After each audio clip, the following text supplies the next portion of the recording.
And that is my cue. Good afternoon, everyone. Happy Friday. Happy snowy Friday. It's a beautiful winter wonderland out there. And happy Women's History Month. So much to celebrate today.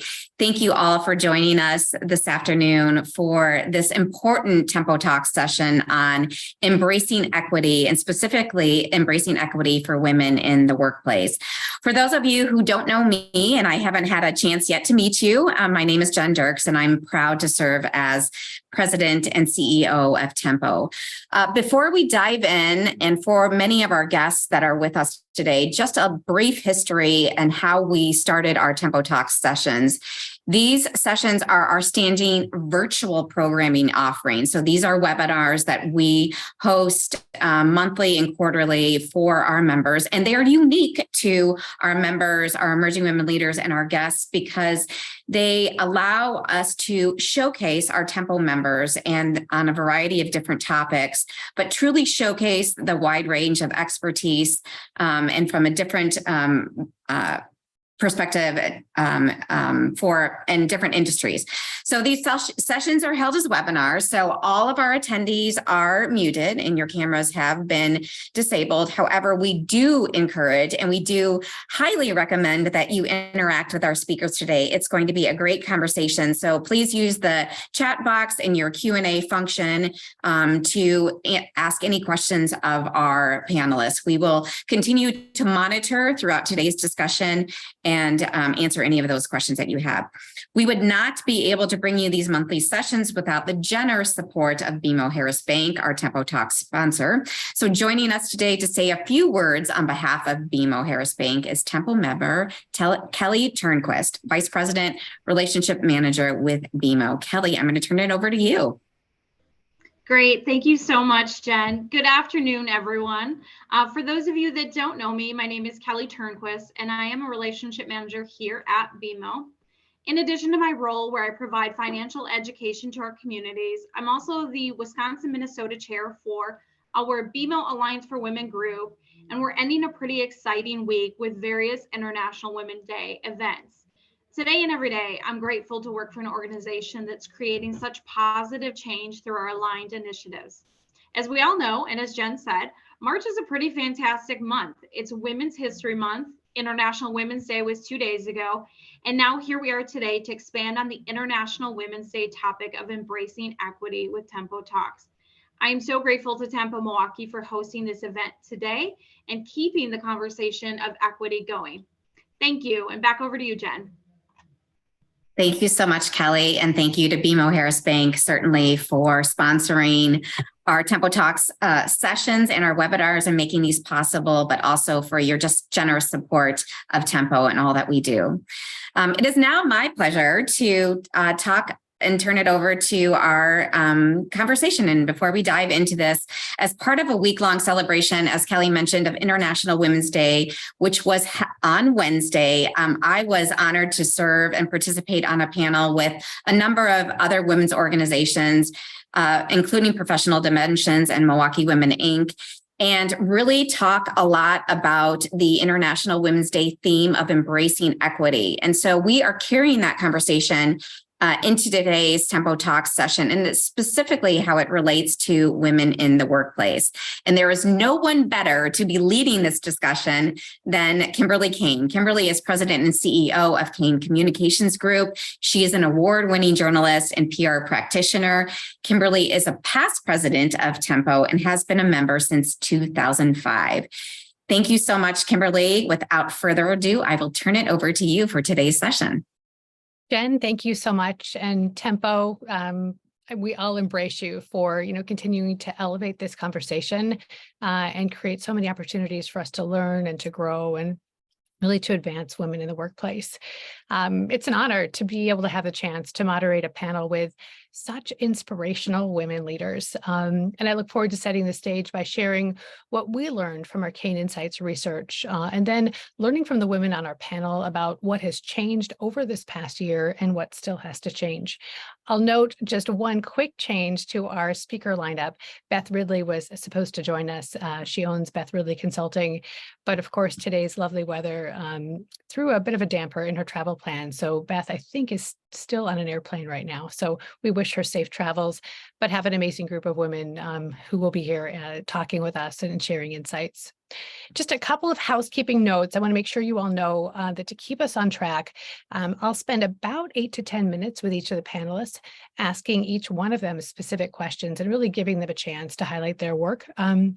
And some of the changes they've brought about related to equity in the workplace. But throughout the webinar, I'd love to see you posting in the chat section, asking questions, kind of sharing your insights based on what our panelists are discussing. So to that end, I would like to begin by asking you, our webinar participants, a question. What is one thing that your organization is doing today to embrace equity? So this is not a question for our panelists. This is a question for those of you who are joining us as participants here in the webinar. There's no pressure to respond. So no, if you don't want to answer that question and post something in chat, there's no pressure. But we would love to learn from you. And I think you have a chance, if there's some great things your organization is doing, you have a chance to help educate other folks who are joining and tuning in to this panel. So switching gears, I'd love to put the spotlight then on really the importance of women in the workforce. And thanks again for those of you who are beginning to add some things to the chat. Would love to see some ideas coming in here.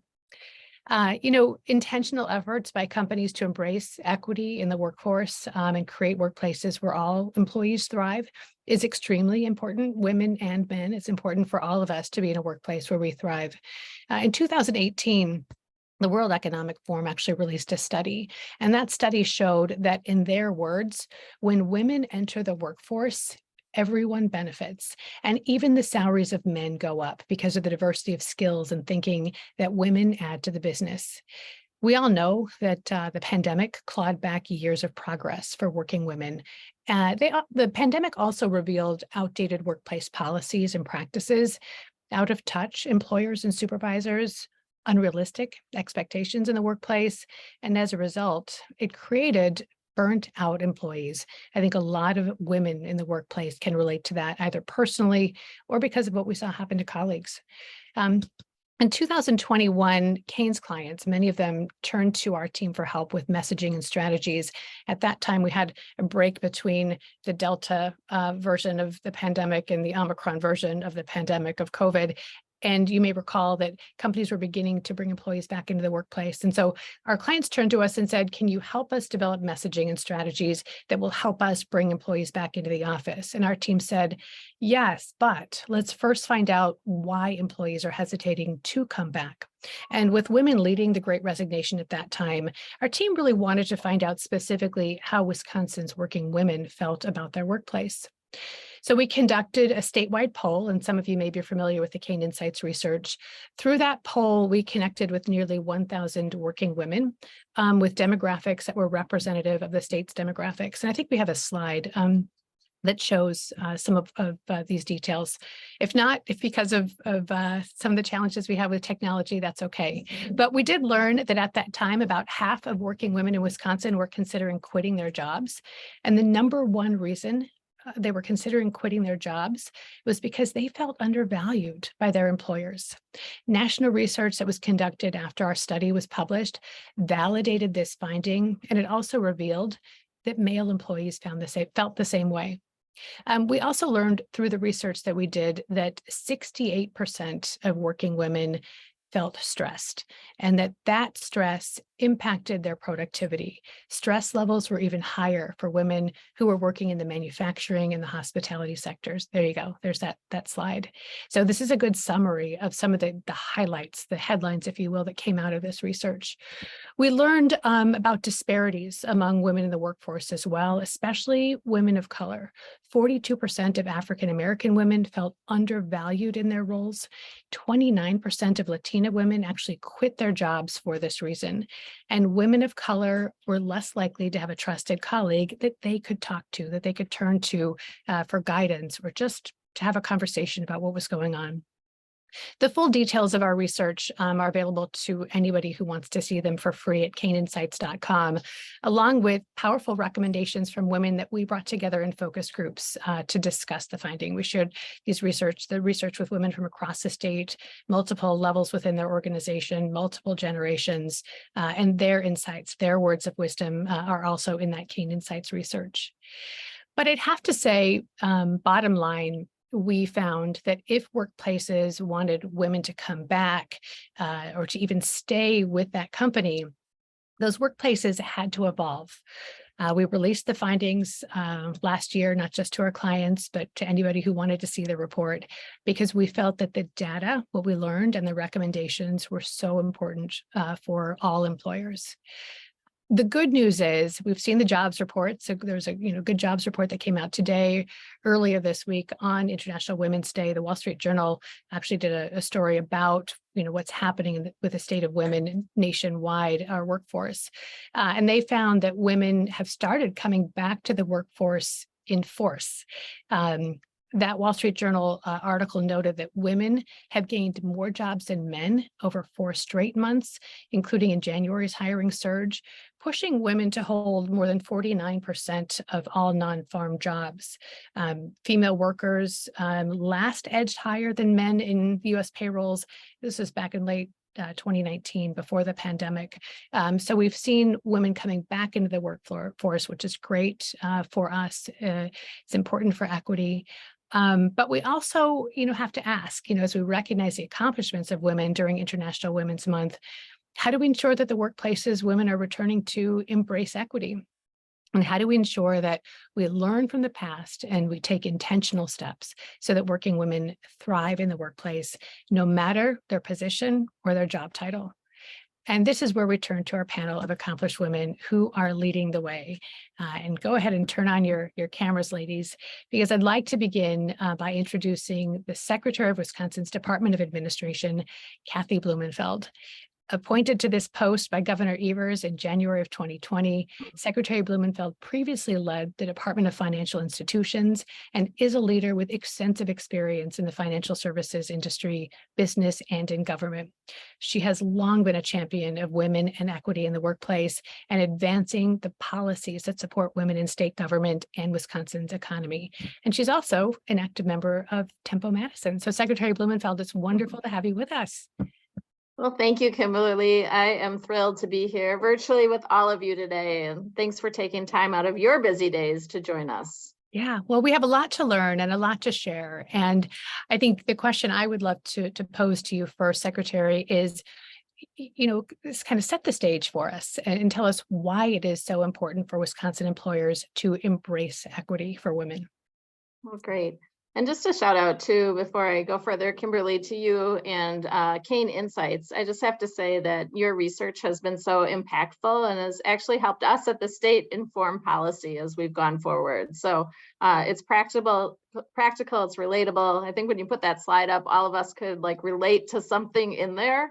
And sometimes you read research, it's very academic. Your research, it was more on the line of, wow, now you put data to what I'm seeing and feeling in the workplace. So thank you so much for that. And thanks for the kind introduction as well. I come from a long line of working women, starting with my great-grandmother, my grandmother, my mother, who recently retired at the age of 86. So she just loved her work, and now myself. And I've been in state service now. This is 4 years. And prior to that, spent 25 years at CUNA Mutual Group, where I founded our first women's leadership group and served on our first DEI council. And as you mentioned, also a proud member of Tempo Madison, where we're working really hard through our Project Reach to get more women on paid boards. And a huge shout out to Tempo Milwaukee and Milwaukee Women Inc. for their support in our efforts as well. I know we mutually have that goal in hand. But making sure that women are part of the conversation is so important to make sure that women's voices are embedded in policies and hiring and advancement at all levels. As you mentioned in your research, it leads to positive impacts for our companies, for our colleagues, for our workforce, and our economy as a whole. And we all saw during the pandemic, many women either lost their jobs or had to scale back their participation in the labor force to take care of children or elders or other constraints. So I feel like if employers are not considering the needs of women first and foremost, or individuals who might be caring for children or adults, their overall productivity and their workforce is really going to suffer. Anyone in business right now knows that we have a tight labor force. Everywhere I go, it's a workforce. And so with record low unemployment, and we actually even have the highest labor participation we've ever had in the state, we just can't afford to lose people. So providing flexibility, I know right now you might see I'm in my home office today, and how great is flexibility when you have, school going virtually or bad weather, or having that flexibility. I think remote work has been awesome for women and gives a lot of flexibility. Paid family leave, which is in Governor Evers' new budget, has proposed to expand up to 12 weeks of paid family leave, both for the public sector, but also for the private sector. And I think we've got to be making sure that we do whatever we can to develop and attract and retain top talent, including women. And I think that's the only way we're going to address long-term challenges that we're seeing across all sectors. And employers need to make sure that they are addressing pay equity. So I'll just give you two quick stories from my personal experience. The first time I was promoted to be a manager, you're working in a group of peers, and then you get, which I think is one of the hardest leadership jumps in one's career, when you all of a sudden are managing all your peers and friends. The first thing I did was look at the pay scale, and I realized all the men were making way more than all the women in the same jobs. And I was mortified. I'm like, this cannot happen. And that was my first. How long ago quest. was that? That was probably 20 years ago. So early on in my career, and I call it my equity quest, because my quest was to make sure that we ironed that out and made sure people were being paid for what their value is. And we achieved that. It was not one of my easiest challenges, but we got it done. And then when I got promoted later to be an officer for the first time, one of the questions I asked during the negotiation and the offer was, am I being paid the same as my peers across the organization? And suddenly my offer went up $10,000. So again, you got to sometimes ask for these things. But I think employers should be doing assessments across their organizations and not have to wait to be asked to do these things. It's just the right thing to do. And today is being with the state as one of the state's largest employers as well, we are looking at pay equity across the board to make sure that we are bringing people up and paying them fairly for the work that they're doing. And the other thing we're really proud of is a new initiative called Hire Anywhere in Wisconsin. So right now, if you're a state employee, many are concentrated in Madison, in Milwaukee. Obviously, we have some people working around the state in various roles. But for jobs that can be done remotely, we want to be able to advertise in all 72 counties. And what we found by doing this is our talent pool is getting larger and larger, and it's really been a wonderful thing. And eventually the state workforce should reflect the people of Wisconsin in all 72 counties. And again, with that comes that flexibility as well. So this will help ensure that our state workforce, again, looks like and represents the diversity of our residents. And it's one more way we're moving to make our workforce more equitable. Excellent. Thank you. And what great examples of advocating for yourself, which is something that is so important for all women, asking the tough questions, which is something, that not all of us are wired to do. So thank you for your leadership on those fronts and setting the stage for us. Wisconsin has a proud history of putting women first. We were the first state in the nation to ratify the 19th Amendment. But I'm curious, as you're talking about some of the things that you individually had to do to advocate for yourself, looking globally at the state, not all women are wired to be self-advocates. We can learn to do that. But what are some of the challenges that you think we're facing in the state to achieving equity for all women? Yes, and you hit the mark. Wisconsin has been a long champion for women, including the first state to ratify the 19th Amendment, which is a proud moment for our state. So we need to live up to that legacy. And we're still fighting for equity in so many ways, whether it comes to healthcare, pay equity, workforce issues. But ensuring equity for women in the workforce means addressing the challenges that, frankly, all workers are facing right now. When you think about a person holistically, you think about, do they have access to affordable housing? Do they have food security? Do they have housing security? Do they have access, not just access to childcare, but access to affordable and quality childcare?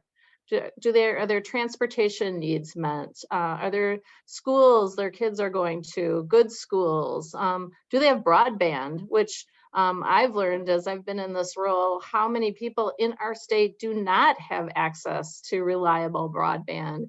So all these things have to be in place for an employee to show up at work as a whole person and not have to be worrying about all the financial burden and other burdens that are going on into our world and our day each day. We need to be able to bring our whole self to work in a holistic way. And I think those are things that we are really focused on at the state level, is how do we solve these problems in totality to help lift up and bring back our workforce in strong numbers. What are the greatest headwinds that you're finding to actually pushing some of these things through and across the finish line, if you will? More and more we're hearing about the importance of childcare. It's not a social program. It's in many ways an economic development program. And even the Wall Street Journal pointed that out in their article on March 8th. What are some of the biggest headwinds, and are there some progressive ideas out there? And I'm not talking politically progressive, because I know we all come from different sides of the aisle, but I think we all agree that we need to have women in the workplace. And so what are those challenges, and how do we really push through them? Yeah, on the child care front in particular, that was one of our focuses as an administration. So Governor Evers, his cabinet is more women than not. So we have the majority in it. And I can tell you during the pandemic, when childcare after childcare was closing down, the voices of moms were at the table and heard loud and clear. And a lot of our early work was really focused on how can we make sure that, especially for essential workers during the very beginning, make sure that they have access to childcare, to get our healthcare workers and emergency responders, making sure that they had access to healthcare.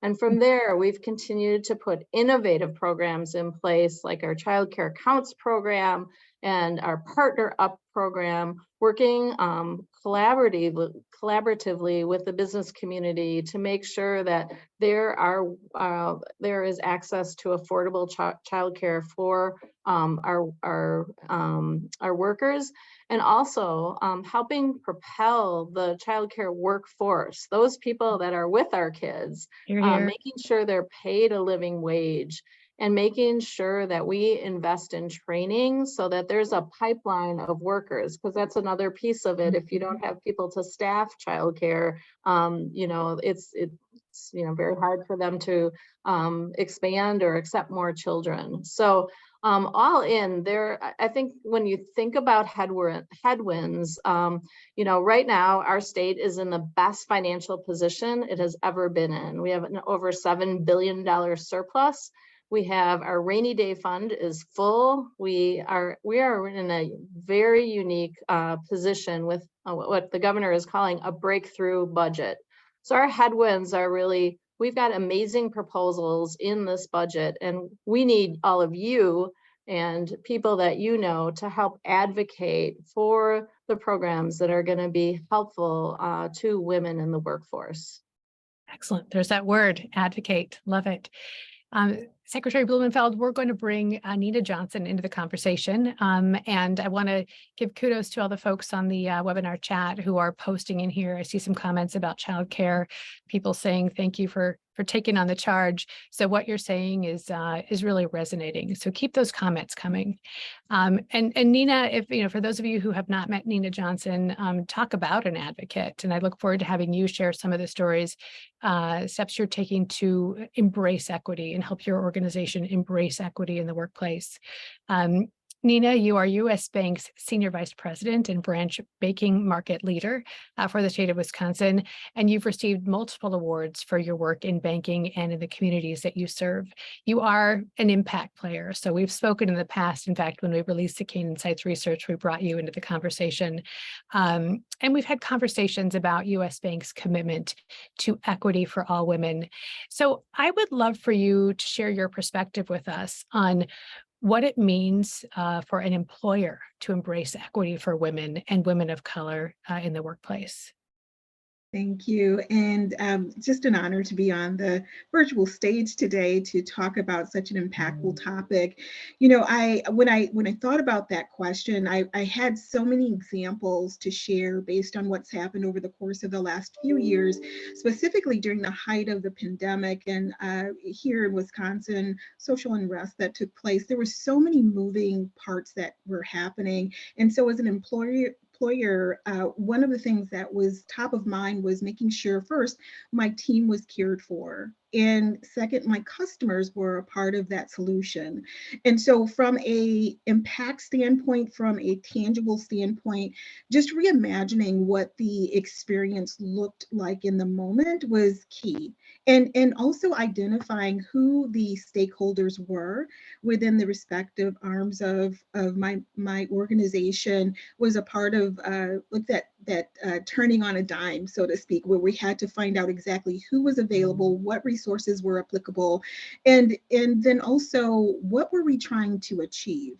I think we have to understand vision clearly. We have to understand our target before we can move forward in corporate America. And the same holds true for what we were able to accomplish at US Bank.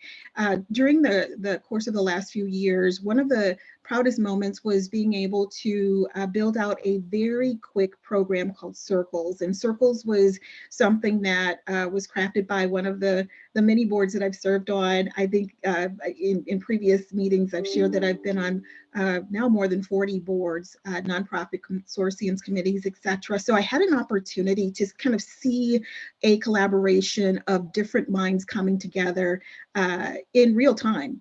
Because when you serve in some capacity, especially when you're serving for nonprofit reasons, there's a commonality that happens. And that theme, that level of being on one accord with fellow stakeholders was exactly what I wanted to bring to fruition here at US Bank. And so I developed Circles, and I initially created it for just my team, my market.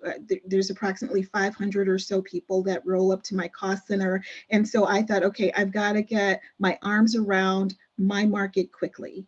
And so bringing in human resources, bringing in recruiting, bringing in different departments, business line partners who I knew really cared about what community outreach and engagement looked like from a corporate standpoint, identifying all those individuals and pulling them together to say, hey, this is the way we're going to solve for everything that's going on within our respective communities. And so I developed it for branch banking, but what ended up happening was the people in human resources raised their hand to say, how can I play a part in this?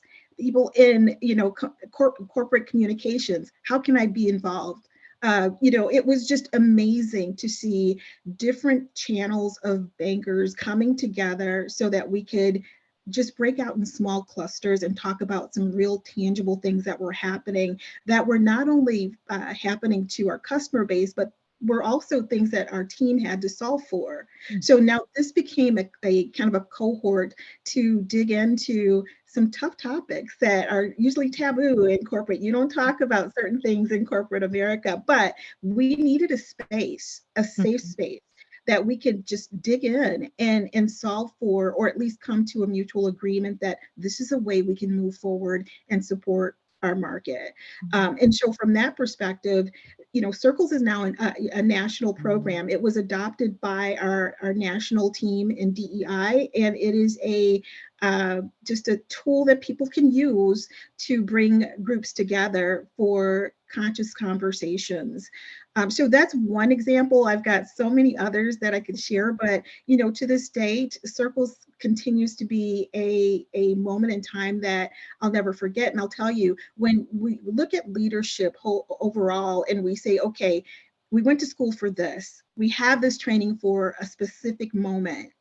When a scenario like a pandemic happens, I really believe that that's the tension, that's the stretching that needs to take place in order to maximize the skill sets that you've learned and developed over years. So in your case, Kimberly, it's being an amazing anchor woman and all the things that you did years ago that led to today. Just like that moment in time, that's exactly what I believe happened during the course of the pandemic for women who were charged to either become powerhouse in corporate America or an entrepreneur of the future. Mm-hmm. Well, thank you. And that's such a great point. And, Secretary Blumenfeld, I might bring you into this conversation as well, because you launched a similar initiative.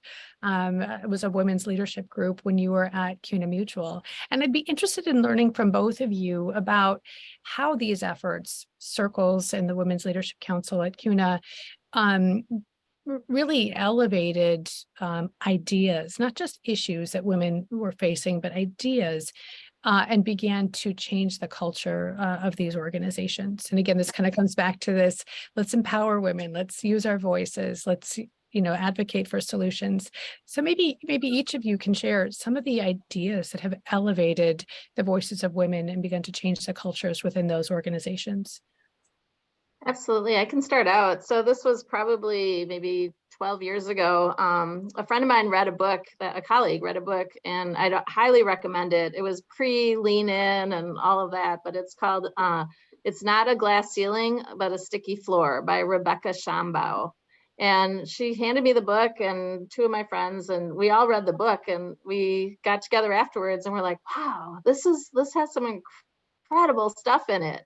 And so that was the impetus for, we said, let's start a group of women leaders here at our organization, because it had great ideas like starting your own personal board of directors and just things that would really empower people.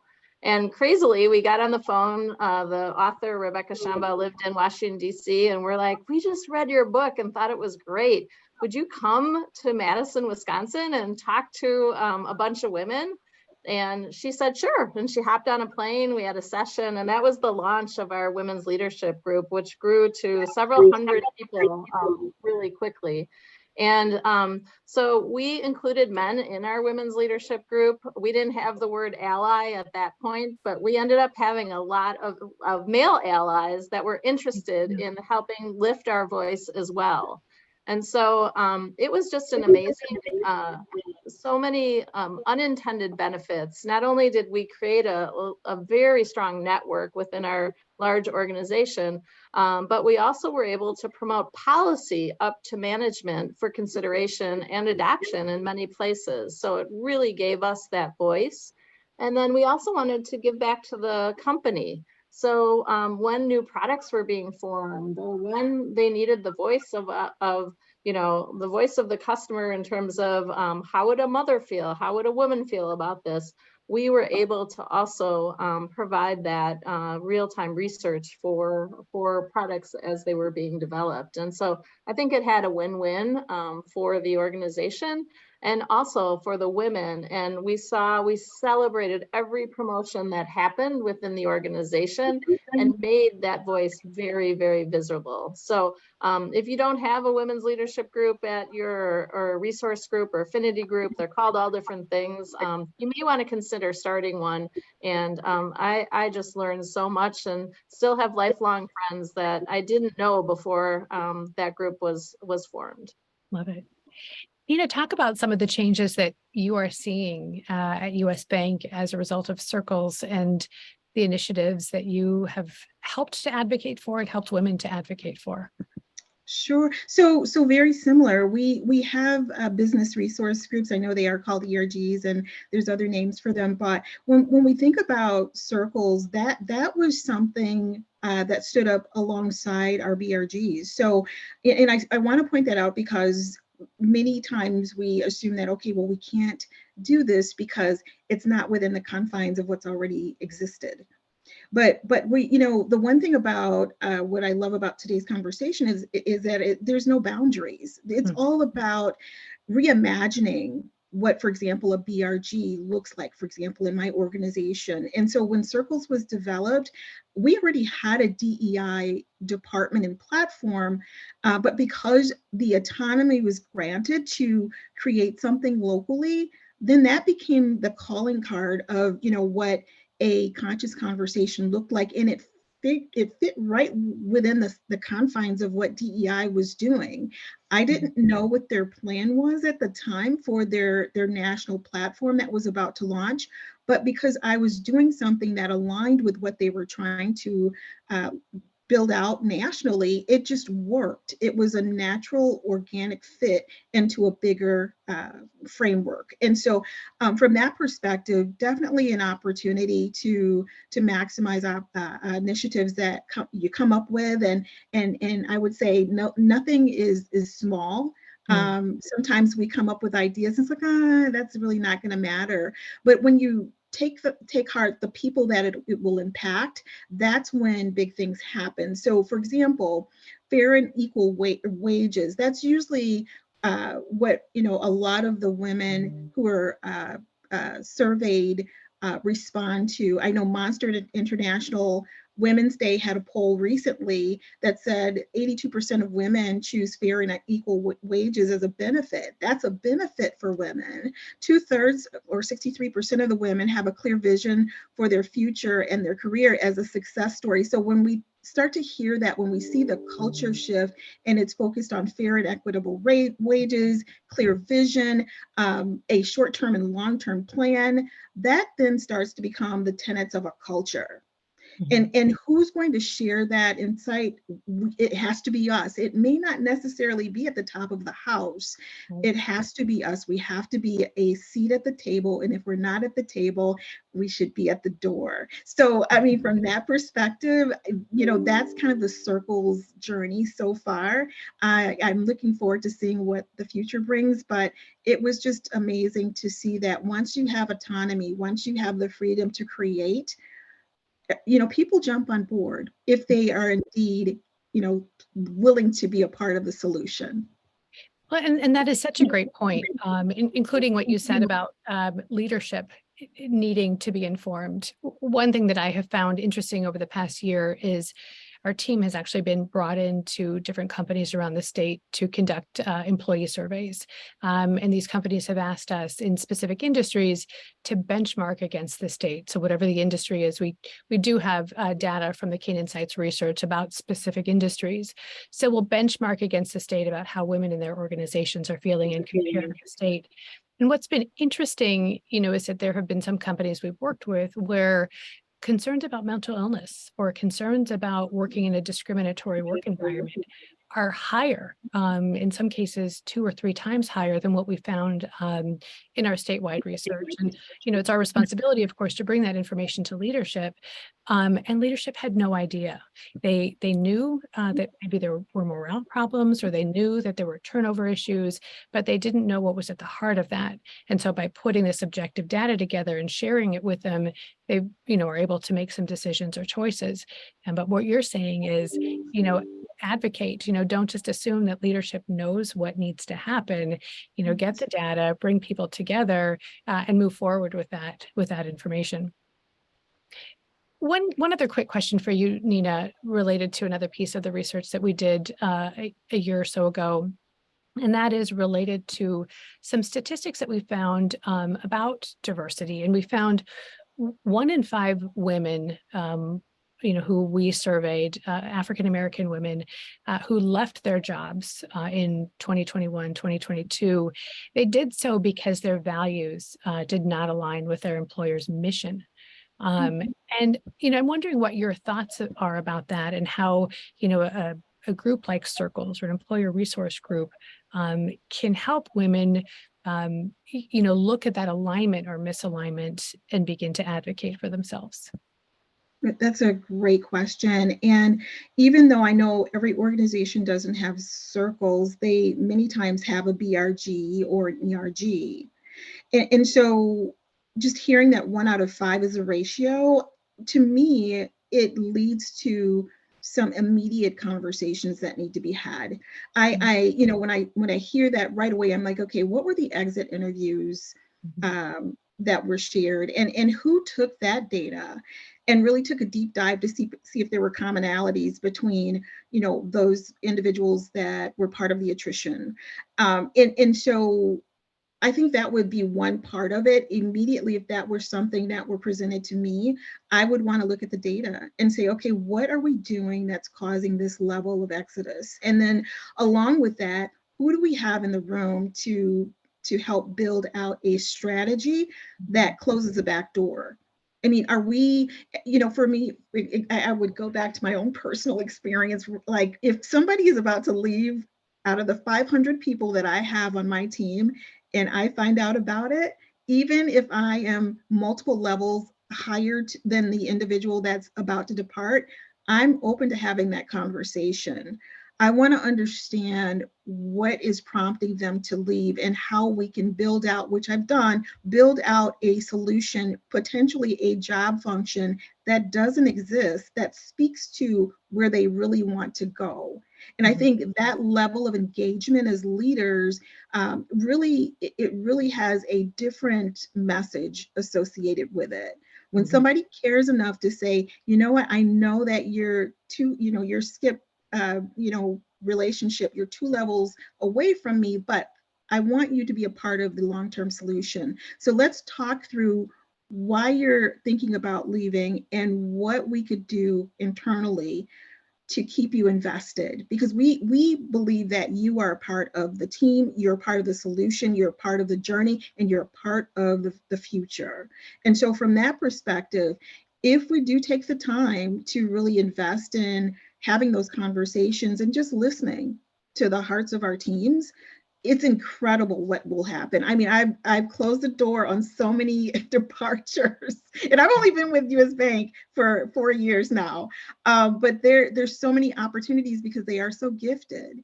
Yeah. But if you know that you've got talent you want to keep, you need to carve out time on your schedule to talk to them. And when it pertains to diversity, I mean, when we talk about diverse candidates and individuals who are bringing a nuance or a skill set that's going to expand your business reach, because I really believe DEI is a business proposition.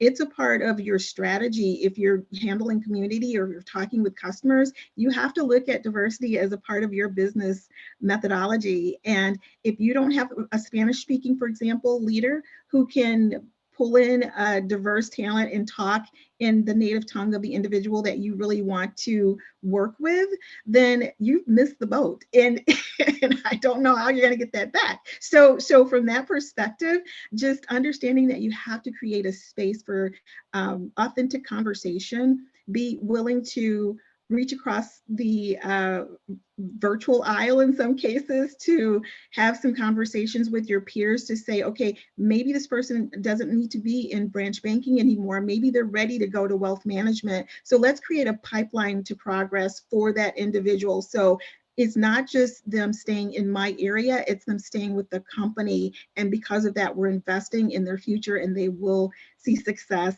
within US Bank. Mm-hmm. People are not position descriptions. They are human beings. Get to know them, treat them that way.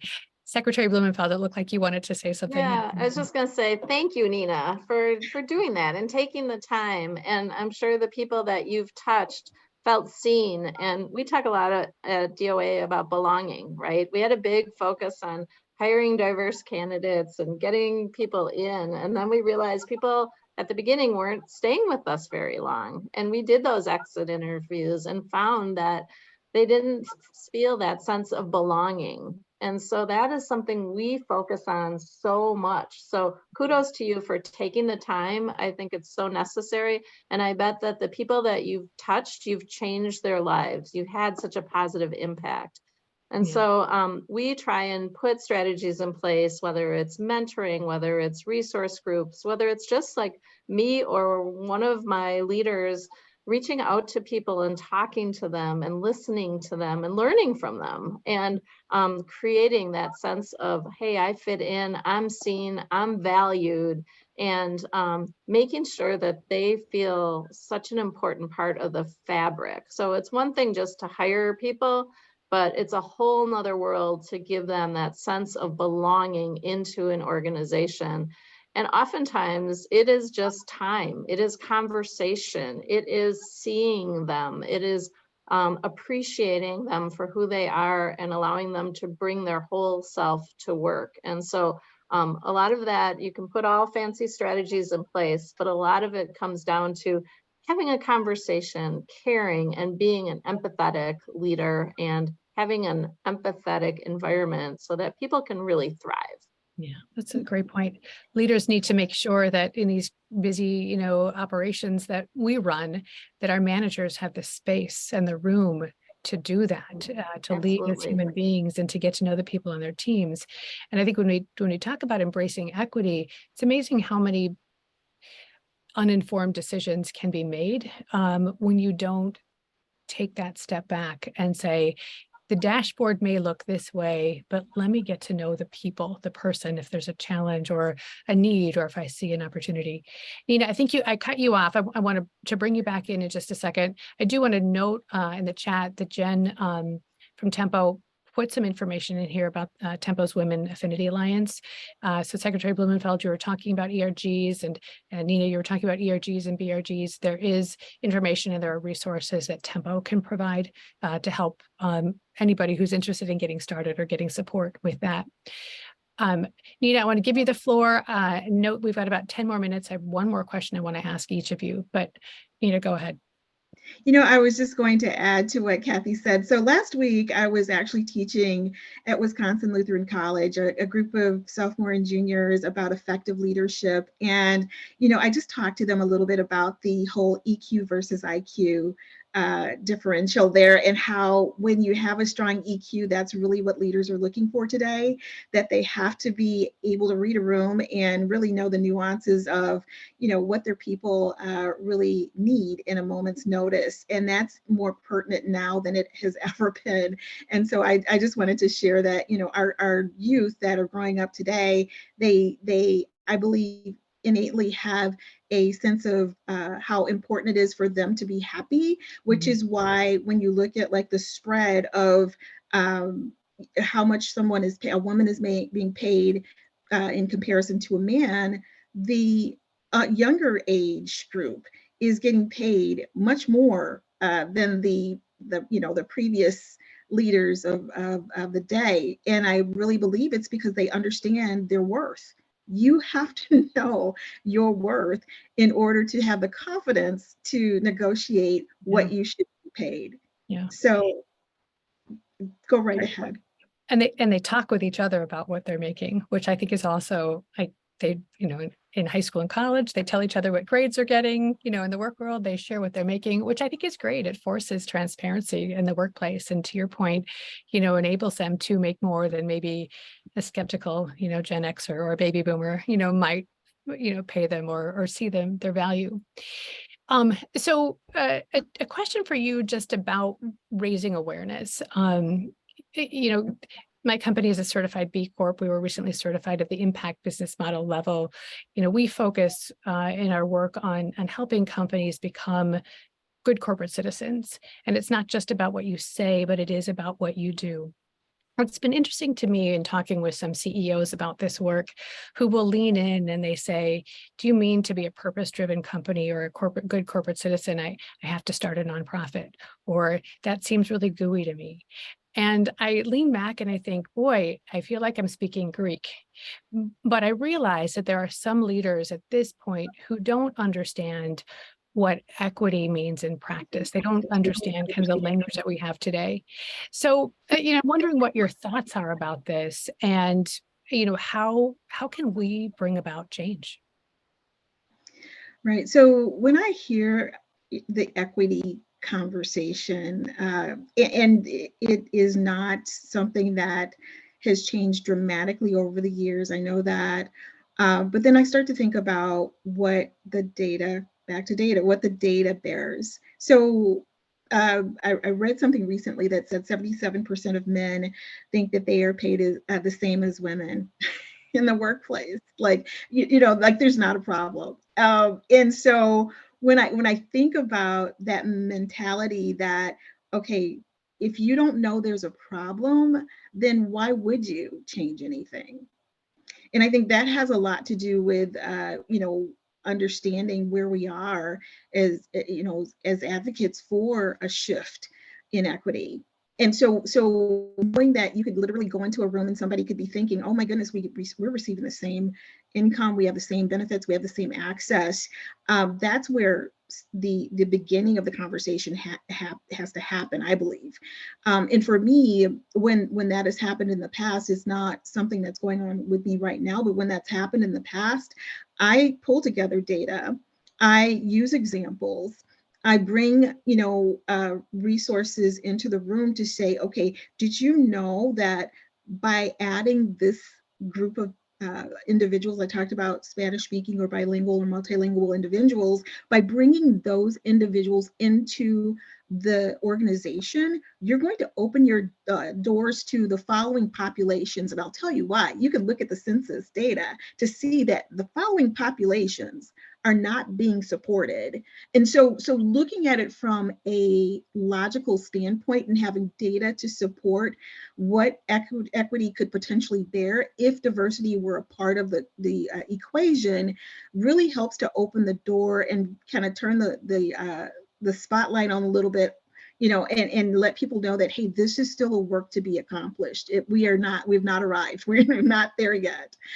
So for me, that's where I believe we could start. And those are some steps that could be taken to help move the conversation forward. Excellent. Secretary Blumenfeld? Yeah, I think I'm looking at it at the state level and all the things that we can do to support policy to help women, and talked about the being able to bring your whole self to work, and I think that is so important. So through my travels this past year in particular, I think people during the pandemic had a lot of time to think and dream about what they want in life, and I've been able to visit main streets in every part of our state, and I've seen we helped over 9,000 small businesses with Main Street Bounce Back grants. So people that either wanted to start a new business or they were going to lease new space or expand their business could apply to the state for pandemic relief and get a $10,000 grant. And I've gone to visit so many of these grant recipients, and seeing their ability to realize their dreams through entrepreneurship. And over half of the businesses that received grants were women. So women are really taking their reins and feeling empowered to achieve their dreams. They're also doing that in the corporate world, the nonprofit world, the private world. And so I want to ensure that we as a state have everything in place that women need to thrive. And that continues to be childcare, broadband, good schools, access to healthcare, affordable housing, and the likes, to make sure that we can lift up women to really achieve their potential. So policy, I'll just focus on that, whether it's policy at the state, whether it's policy in your company, your nonprofit, your organization, your small business. I just encourage everyone to look at that with a lens of equity. Look at everything you do with a lens of equity, and listen. As Nina so nicely said, through your circles, through Kimberly, you talked about engagement surveys and pulse surveys. But just ask people, how are you feeling? And listen, because you're going to get such rich information out of that you might not get in more formalized ways. That's going to help you inform policy and continue to evolve your policy so that it lifts up all women so they can achieve their highest potential. Excellent. And we know that when we do that, businesses thrive and so does our economy. So Nina Johnson, thank you very much. Secretary Blumenfeld, thank you so much. I know we've recorded this webinar. There are so many notes that I took as well. Advocate for ourselves, take a look at policy, do your research, support each other, and don't stop. I mean, there's work to do, but look at how much we've accomplished with leaders who have been committed to it. So thank you. Jen, it's back to you. Yes, thank you, Kimberly. Thank you for moderating today's discussion. Secretary Blumenfeld, Nina, thank you so much for your comments as well. So much, as Kimberly mentioned, just rich content from today's talks, and just a couple of notes and a couple of comments, and thanks to all of you that really had thoughtful comments provided in our chat. Tempo, as like many organizations, is on our DEI journey, and we continue to really showcase this and prioritize this as an organization. It is and does begin at the tone at the top with our board and cascades down to everything that we do at Tempo, from our membership, our where we're hosting our events, what type of content we're bringing in, just like this. And I really appreciated, Secretary, your comments around this sense of belonging and ensuring that Tempo is creating an environment where all of our members felt heard and authentic and can come to our organization as their true selves. So really appreciate that as well. And for those of you on the call, you may remember the comments around pay equity. In 2019, Tempo, along with Professional Dimensions and Milwaukee Women, Inc., formed the Women's Leadership Collaborative. And the idea behind this collaborative was really focused on, we all have our lanes and we're doing wonderful things as membership organizations to advocate and elevate women. But what is that one topic or area that we can get behind and have a large voice? And we focused on pay equity, and we pre-pandemic had an event that we were scheduled 2 weeks after the world shut down to train women to negotiate for salaries and to advocate for pay equity. It was a curriculum that is done by the AAUW, so the American Association of University Women. We had 1,000 women signed up for the training. I will say that we are still doing that this year, along with Professional Dimensions and Milwaukee Women, Inc. So please look forward to that towards the end of the year. But you can go to the AAUW website.org now for a free training on how to advocate and learn some skills around pay negotiations and salary negotiations. So I would encourage all of you to do that as well.